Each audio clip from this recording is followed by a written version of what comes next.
2021 সালে নাগা চৈতন্যের সঙ্গে বিবাহ বিচ্ছেদের পর সিঙ্গেল থাকার সিদ্ধান্ত নিয়েছিলেন সামান্তা রুথ প্রভু। নাগা চৈতন্য দ্বিতীয়বার বিয়ের পিঁড়িতে বসলেও অভিনেত্রী কাউকে মন দিতে পারেননি এতদিন। মুখে না বললেও বিবাহ বিচ্ছেদের পর বেশ মনমরা হয়ে থাকতেন তিনি। ভক্তরাও চাইতেন যাতে অভিনেত্রী নতুন কারো প্রেমে পড়ে। অবশেষে দ্বিতীয়বার প্রেমে পড়লেন সামান্থা। সম্প্রতি সোশ্যাল মিডিয়ায় কিছু ছবি পোস্ট করেন অভিনেত্রী, যেখানে একটিতে দেখা যায় ফ্যামিলি ম্যান পরিচালক রাজ নিদিমরুর কাঁধে মাথা রেখে ছবি পোস্ট করেছেন অভিনেত্রী। সামান্তার হাসি মুখ দেখে আর বুঝতে বাকি ছিল না নায়িকার জীবনে এসেছে দ্বিতীয় বসন্ত। সামান্তার নতুন প্রেমিক রাজের বিয়ে হয়েছিল 2015 সালে।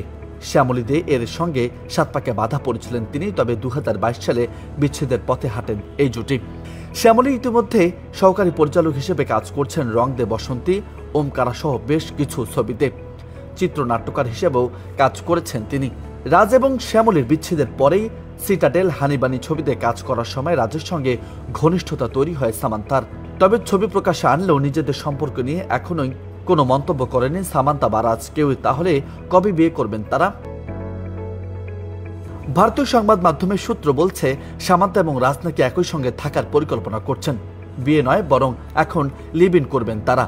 একত্রে বসবাস করার জন্য নাকি ইতিমধ্যেই বাড়ি খোঁজাও শুরু করে দিয়েছেন এই জুটি। রাজ এবং সামান্তার ছবি প্রকাশ্যে আসার পরেই এটি ইঙ্গিতবহ পোস্ট করেন পরিচালকের প্রাক্তন স্ত্রী শ্যামলী, যেখানে রাজ ও তার বর্তমান প্রেমিককে আশীর্বাদ এবং ভালোবাসা জানিয়ে একটি নোট লেখেন তিনি।